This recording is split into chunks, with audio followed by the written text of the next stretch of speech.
So styling in React. So I'm going to clear the screen and npm install React Bootstrap and Bootstrap. And now we can see, all right, importing, you should import individual components like React Bootstrap button rather than the entire library. All right, so what it says, we provide React.js. All right, see if there's anything else I need to do. So now if I look at my package.json file, I've got Bootstrap and React and React Bootstrap, or no, I've got Bootstrap and React Bootstrap installed. So importing components. So if I wanted to import a button, for example, in my, say like article page.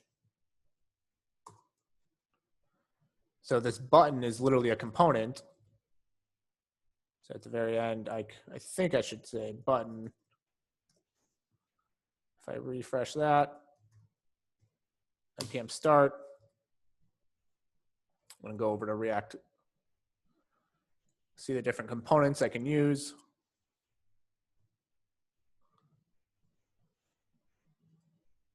See if this actually works. I might have to add some more information into the HTML, but these are our Bootstrap components. So like card image, card body.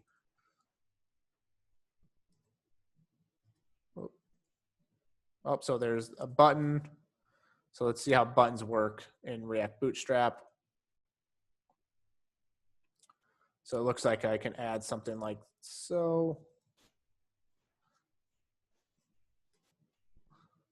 Or I guess they're not actual components, sorry. So for example,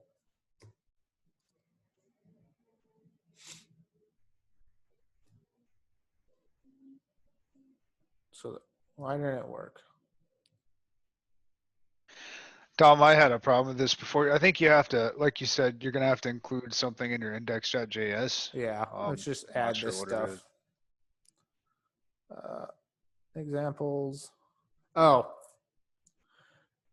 including your source index. Yeah, I think I'm starting to remember how to do this now. So my source index, like so, and we provide React.js bundles with all the components exported and available. I just want to see if this works. Nope. So I'm going to add this. I think it, did it work on your page? Oh yeah, there we go. So yeah, that's how React Bootstrap would work.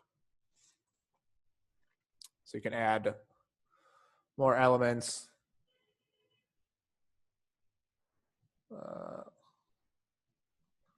Where is it? That's stupid. I don't like the way they did that. See, they make things like difficult. Like, why?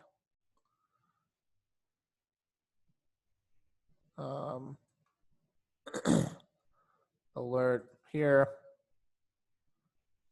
Say like article teaser.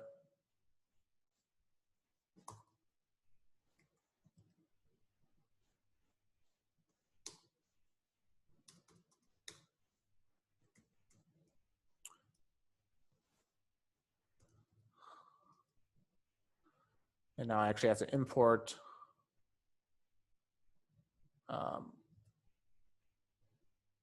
so like import alert from, where was the other example? React Bootstrap.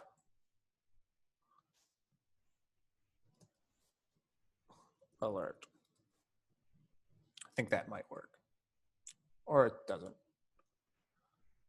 What did it say? Oh. I don't necessarily need that key.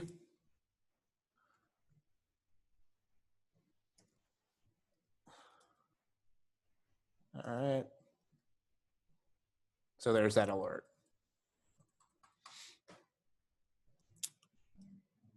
So React Bootstrap is one way you can do it. It's probably the most easiest.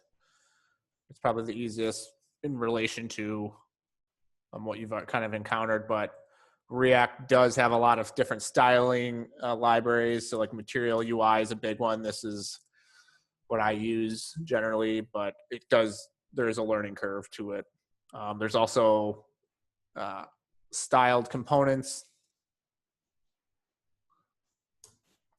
which is another thing I used to use. Essentially, you create a component that literally is a component that's specifically for styling. So this is another way to do it. But there's Material UI. I think there's Semantic UI. Yeah, there's like a bunch of different stuff. But Material UI is a pretty popular one. Where is it? Usage. These are actual like components you're building.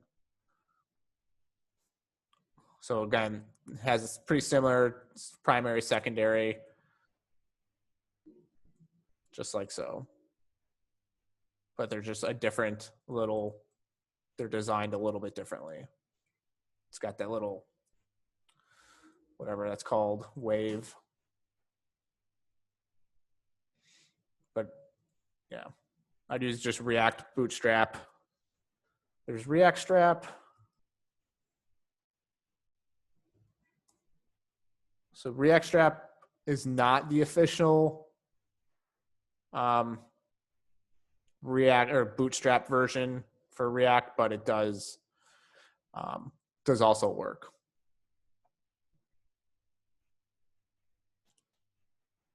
So it's pretty much the same thing, just a little bit different, but you can use this as well.